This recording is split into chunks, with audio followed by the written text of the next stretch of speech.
Assalamualaikum warahmatullahi wabarakatuh. Hello class.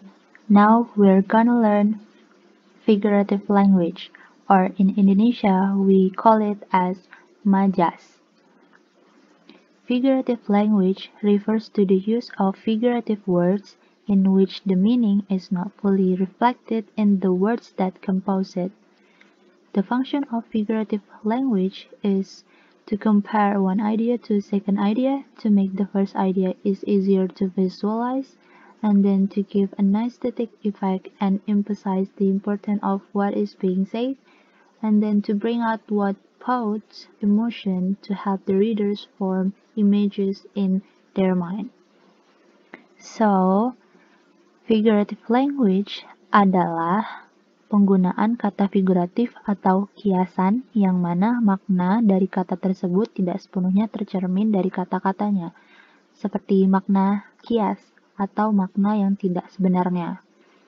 Fungsi dari majas ada 3, yaitu untuk membandingkan ide pertama dan ide kedua, untuk membuat ide pertama itu menjadi lebih mudah digambarkan atau divisualisasikan, and then untuk memberi rasa keindahan atau efek keindahan dan penekanan pada pentingnya hal yang disampaikan.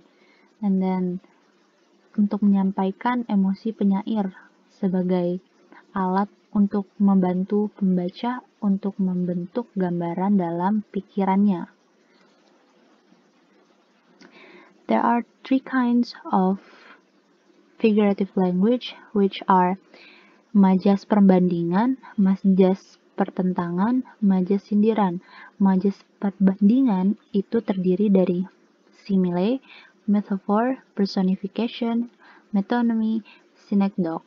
And then majas pertentangan itu ada 3, yaitu hyperbole, litotes, and then paradox. And then majas sindiran itu juga ada 3, yakni ironi, cynicism atau sinisme, and sarcasm atau sarkasme. Okay, we are going to discuss about majas perbandingan. Yang pertama ada majas simile. Majas simile atau yang biasa juga dikenal dengan majas perumpamaan adalah majas yang membandingkan dua hal yang tidak sama dengan menggunakan kata seperti atau sebagai. Contohnya, love is like a war, easy to begin but very hard to stop. And then the boy is brave as a lion in the jungle. Seperti contoh di sini, love is like a war, easy to begin but very hard to stop. Yang artinya cinta itu seperti perang, mudah dimulai tetapi sangat sulit dihentikan. Jadi di sini love itu diibaratkan seperti perang. Next is metaphor atau metafora.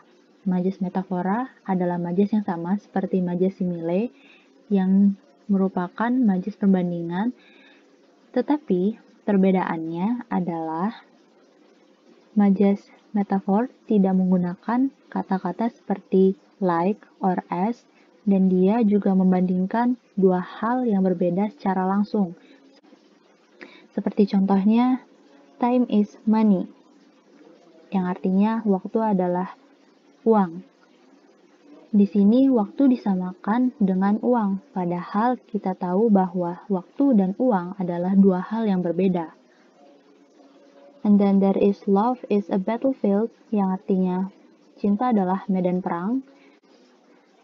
The policeman has a heart of stone, yang artinya polisi itu berhati batu. And then next, personification. Majas personifikasi adalah majas yang menggambarkan benda-benda yang mati seolah-olah memiliki sifat manusia. Seperti contohnya, my alarm yelled at me this morning and my heart danced when he walked in the room. Kita lihat contoh yang pertama, yang artinya alarm saya membentak saya pagi ini, padahal alarm adalah benda yang mati. Tetapi di sini seolah-olah dia seperti manusia yang bisa membentak subjek saya di kalimat ini. Next, metonymy atau majas metonomia. merupakan majas yang menggunakan sebuah kata atau nama barang untuk menyatakan suatu hal yang lain. Majas ini menggantikan suatu objek atau ide dengan sesuatu yang terkait daripada menyatakan apa yang sebenarnya dimaksudkan. Seperti contohnya, Jason's new ride is expensive. Di sini bisa kita lihat bahwa new ride ini maksudnya adalah ride di sini adalah sebuah mobil. Jadi, makna yang sebenarnya adalah mobil barunya Jason itu mahal. And then, be the rainbow in someone's cloud, yang artinya jadilah pelangi di awan seseorang. Next, majas selanjutnya, synecdoche. Majas synecdoche terdiri atas pars pro toto and totem pro parte. Majas pars pro toto adalah majas yang menyebutkan sebagian untuk menyatakan keseluruhan, sedangkan majas totem pro parte adalah majas yang kebalikan dari pars pro toto, yakni majas yang menyebutkan keseluruhan untuk menyatakan sebagian. Seperti contohnya, Indonesia got a gold medal in International Mathematics Olympic, yang artinya Indonesia mendapatkan medali emas dalam Olimpiade Matematika Internasional. Padahal yang mendapatkan itu hanya orang-orang yang mewakili Indonesia, bukan seluruh orang yang ada di Indonesia. And then, majas pertentangan. There are hyperbole, litotes, and paradox. Majas hiperbola adalah majas yang mengandung suatu pernyataan yang berlebih-lebihan atau membesar-besarkan sesuatu hal. Contohnya, he's trying to finish 1,000,000 tasks today.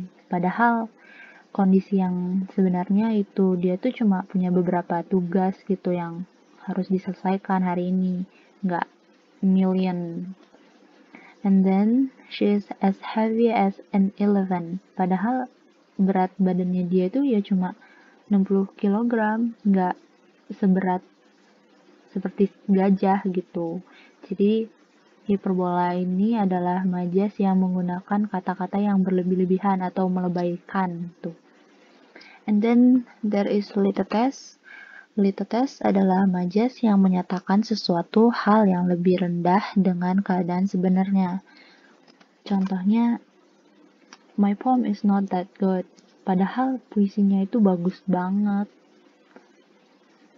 Gitu.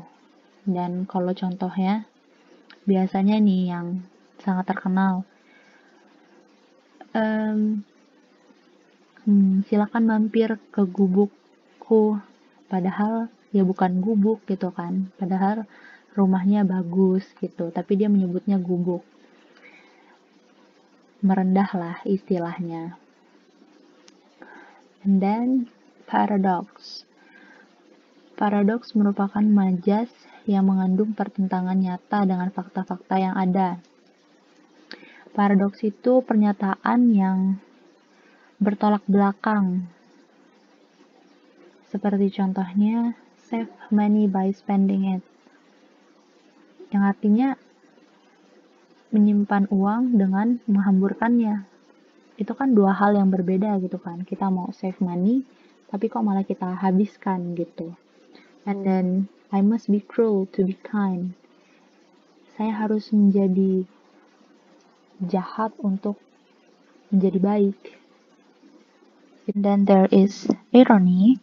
Majas ironi adalah majas yang menyatakan kebalikan dengan maksud untuk menyindir secara halus.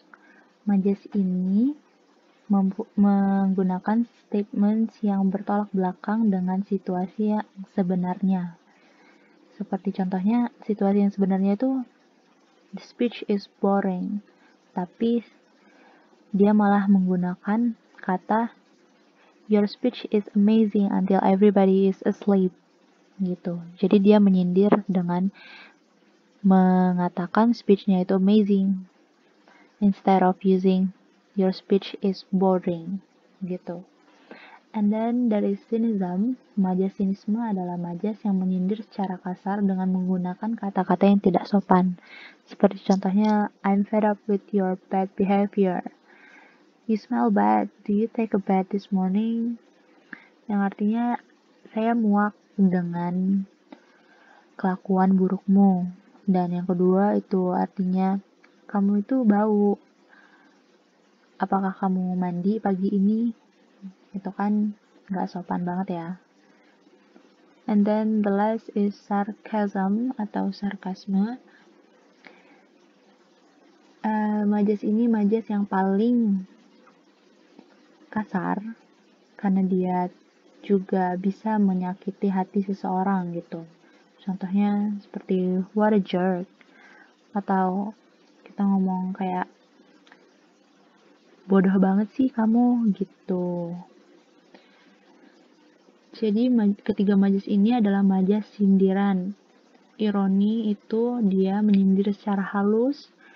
Kalau sinisme itu dia menyindir dengan kata-kata yang tidak sopan. Dan sarcasm itu menyindir dengan kata-kata yang sangat kasar dan dapat menyakiti hati seseorang. Okay, I think that's all about figurative language. I hope that it will be benefit for you.